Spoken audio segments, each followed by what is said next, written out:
Let's go deeper on this with Patrycja Matusz, a political scientist at the University of Wroclaw. Good to have you, Patrycja.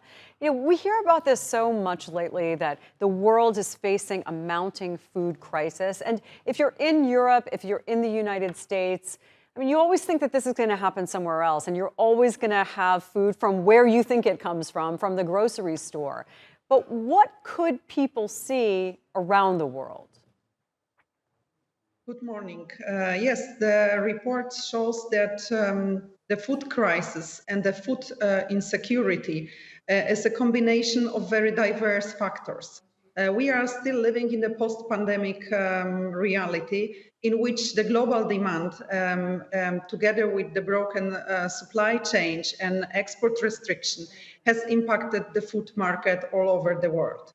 But at the same time, from your report, seems that the faraway countries and the situation in Ukraine has a very difficult impact on the situation on the countries in the Africa, because we have to remember that the block of the ports in the Black Sea in Ukraine has impacted the access to the wheat imported from Ukraine, which is the global producer of wheat in the world. All right, so we see high prices in the Middle East and Africa because of this. But what about elsewhere? Is the entire world at risk because of this? Of course, while talking about the risk, we have to remember that hunger remains alarmingly high, mainly in the African countries. In the last year, in 2021, more than 500,000 people have been facing a catastrophe, which means the starvation of death.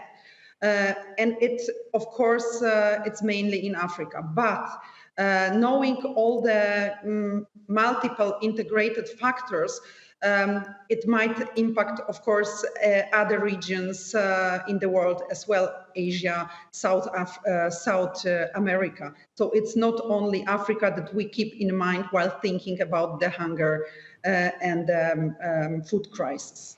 So what should governments be doing at this point?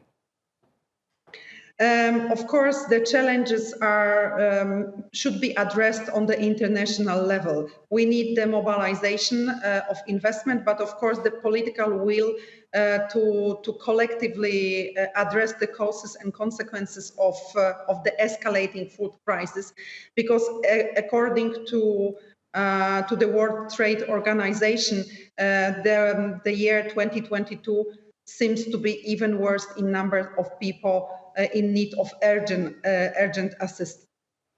And Patrycja, we talk about wheat mostly because that's what's been blocked up in these ports, tons upon tons of grain. But often a shortage in one place and supply chain issues in one place have knock-on effects in other parts of how we supply our planet with food. What are you most worried about? I'm worried about the broken supply chains, because this means that the access to food is very difficult mainly for the poorest countries. But what was also pointed out in your report, it's the combination of other factors. Europe and also the Western world is now concentrating on the situation in Ukraine and the support for Ukraine. But we shouldn't forget also the countries in the need for support in terms of the food security. All right, Patrycja Matusz, good to hear from you. Thanks. Thank you very much.